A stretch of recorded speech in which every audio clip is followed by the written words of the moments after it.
नमस्कार. माझं नाव श्रीराम गजानन बापट. मी माझ्या बांगलादेशमधले थोडे अनुभव सांगतो.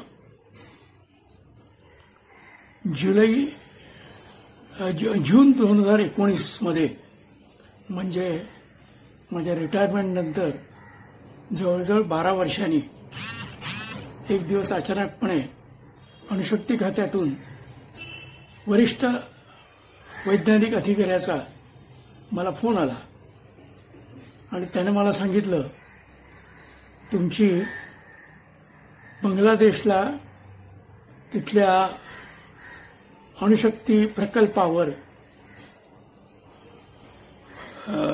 डेप्युटेशनवर जायची मंजुरी मिळालेली आहे. तुम्ही जायला तयार आहात का? ॲडवायझर म्हणून जायचंय. त्यांना म्हटलं मी तयार आहे, पण मी निवृत्त झालोय तुम्हाला माहिती आहे का? मी म्हटलं मार्च 2007 निवृत्त झालोय. ते म्हणाले हो माहिती आहे, आणि तरीसुद्धा आम्ही तुमची निवड केलेली आहे. मग मी होकार दिला. मग सगळ्या फॉर्मॅलिटीज वगैरे संपवून मी ऑगस्टमध्ये बांगलादेशला ढाका इथे गेलो. माझ्याबरोबर आणि 3 इंजिनियर होते. त्यातले 2 सिव्हिल इंजिनियर होते आणि एक सिस्टीम इंजिनियर होता. तर ढाक्याला गेल्यानंतर त्यांनी व्यवस्था चांगली ठेवली होती. चांगल्या हॉटेलमध्ये व्यवस्था ठेवली होती. आणि पोचल्यानंतर दुसऱ्या दिवशी त्यांच्या प्रोजेक्ट डायरेक्टरला भेटण्याकरता त्यांच्या कार्यालयात गेलो. कार्यालयात माझी ओळख करून दिली, त्यांनी त्यांची ओळख दिली आणि नंतर साधारण कामाचं स्वरूप काय हे सांगितलं. पण तेवढ्यात त्यांचे सायन्स अँड टेक्नॉलॉजीचे मंत्री प्रोजेक्ट डायरेक्टरच्या ऑफिसमध्ये आले. मंत्री आले म्हटलं आम्ही दोघं उभे राहिलो.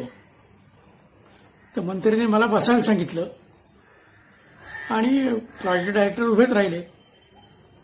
मग त्यांनी माझी चौकशी केली, मी कशाकरता आलोय, काय आलोय. मी सांगितलं ॲडवायझर म्हणून आलोय. मग त्यांनी साधारण कामाचं स्वरूप सांगितलं, काम कसं चाललंय तिथे तर सांगितलं आणि थोड्या वेळाने ते निघून गेले. त्यानंतर प्रोजेक्ट डायरेक्टरनी मला त्यांच्या इतर इंजिनियर्सना भेटण्याकरता ते मला घेऊन गेले आणि त्यांनी इंजिनियर्सला सांगताना सांगितलंय की मी तुम्हाला ॲडवायझर म्हणून 50 पेक्षा जास्त वर्ष अनुभव असलेल्या इंजिनियरांना आणलेला आहे. त्यांच्या ज्ञानाचा तुम्हाला लाभ कसा करून घेता येईल हे तुमचं तुम्ही ठरवायचं आहे. अशा तऱ्हेने इंट्रोडक्शन केली माझी त्यांनी आणि एकंदरीत खेळीमेळीचं वातावरण होतं. तिथे आम्ही तिथल्या कॅन्टीनमध्ये जेवत होतो दुपारचं जेवण. आणि तिथे बांगलादेशी म्हणजे सगळे नॉनव्हेज, बेसिकली मच्छी खाणारे, आणि आम्ही चौघेही व्हेजिटेरियन होतो. तर तो तिथला कॅन्टीनचा मनुष्य आम्हाला डाळ भात आणि भाजी द्यायचा.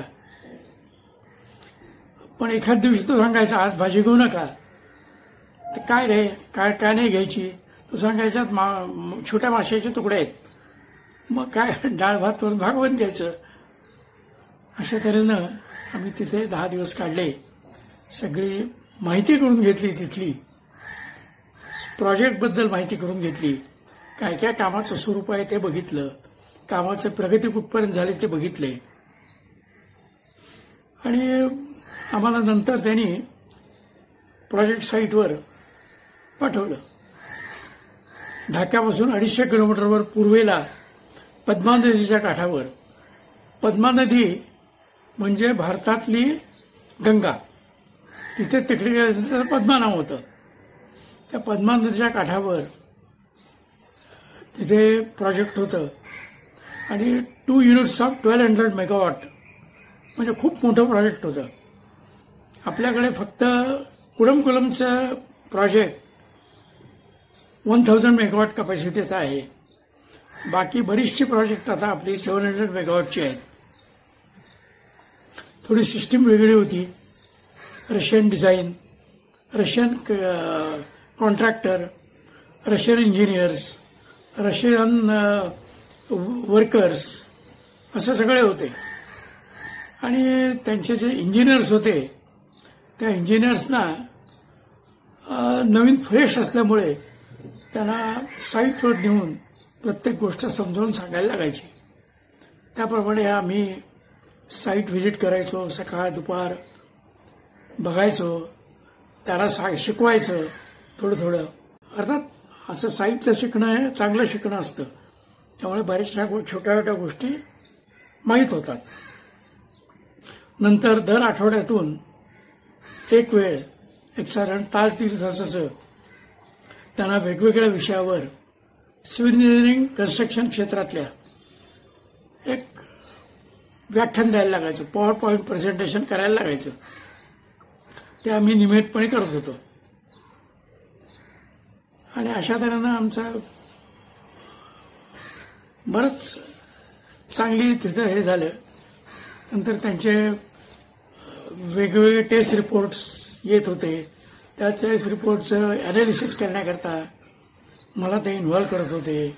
एक दोन वेळा ढाक्याला सुद्धा बोलवून घेतलं होतं ते अनालिसिस रिपोर्ट अभ्यास करायला आणि त्याच्यावरची पुढे ॲक्शन काय घ्यायची हे ठरवायला. अशा तऱ्हेनं आमच्या 3 महिने 90 दिवसाचा कार्यकाळ होता.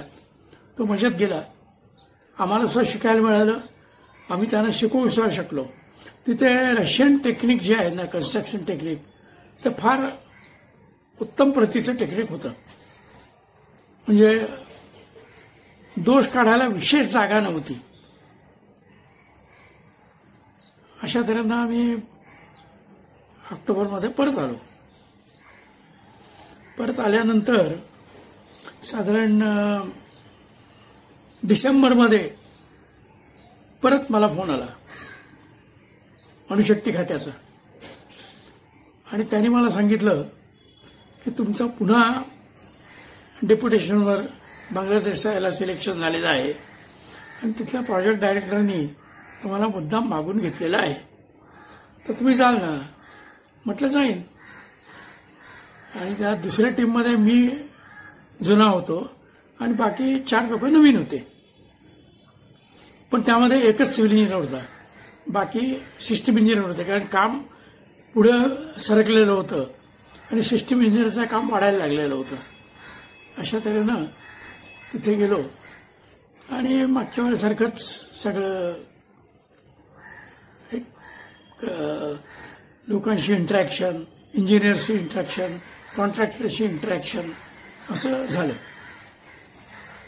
आणि तिथलं वैशिष्ट्य म्हणजे एका ठिकाणी जवळजवळ 6 मीटर बॅकफिलिंग करायचं होतं. आणि बॅकफिलिंगला तिथे जवळ माती नाही. त्यामुळे पद्मा नदीच्या डाऊनस्ट्रीम 20 किलोमीटर जाऊन तिथनं पंप करून स्लरी फॉर्ममध्ये ती माती आणायची, ती स्टॅक करून ठेवायची आणि पाणी वितळून निघून गेल्यानंतर मग ती पसरायची आणि रोलिंग करायचं. आणि रोलिंग अतिशय सिस्टमॅटिक चाललं होतं.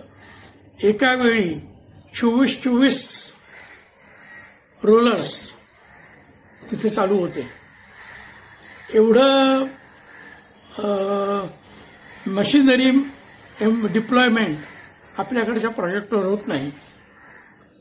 क्रेन्स, टॉवर क्रेन्स, प्लेसर बूम्स कॉन्क्रीट ओतण्याकरता असं प्रचंड प्रमाणात तिथे होते. त्यामुळे काम झटपट होत होतं. हे सगळं काम संपत आलं तोपर्यंत कोविड आला. आमचं टर्म 20 मार्चला संपणार होती, पण तोपर्यंत कोविड आल्यामुळे सगळं बंद झालं. फ्लाईट वगैरे बंद झाल्या. आम्हाला 20 दिवस तिथे राहायला लागले. काही काम नाही, जेवायचं, खायचं, झोपायचं. तरी आम्ही साईटवर जाऊन येत होतो. एक फेरी मारून यायची. म्हणजे थोडंसं अपडेट होतं ना, काय चाललंय, कुठे काय चाललंय हे अपडेट होतं. आणि शेवटी वंदे भारत फ्लाईट चालू झाल्या. वंदे भारत फ्लाईटने आम्ही डायरेक्ट, मी आणि माझा एक मित्र, आम्ही दोघं मुंबईचे होतो. आम्ही परत आलो. बंगलोरचा एक होता, केरळातला एक होता, त्यांना आणखी काही दिवस थांबायला लागलं. मुंबईत आल्यानंतर क्वारंटाईन. मग त्याने हॉटेलची लिस्ट दिली, कुठल्या कुठल्या हॉटेलमध्ये जाता येईल तुम्हाला. आम्ही JW मॅरियट सिलेक्ट केलं. JW मॅरियट एअरपोर्टच्या जवळच आहे आणि स्टार हॉटेल आहे, 5 अंकित हॉटेल आहे. कारण आपल्या पैशाने आपण तिथे राहणार नाही. तर तिथे 14 दिवस राहिलो. मोठी बोली होती. जेवण वगैरे सगळे बाहेर, दरवाजाच्या बाहेर आणून ठेवायचं. दरवाजा उघडून आपण जेवण आत घ्यायचं, परत दरवाजा बंद करायचा. म्हणजे 14 दिवस आम्ही एका खोलीत राहिलो होतो. असं करून क्वारंटाईन पिरियड संपल्यानंतर आम्ही घरी परत आलो सुखरूपपणे. अशा तऱ्हेनं आमचा बांगलादेश दौरा 2 वेळा 90 दिवसाचा पार पडला.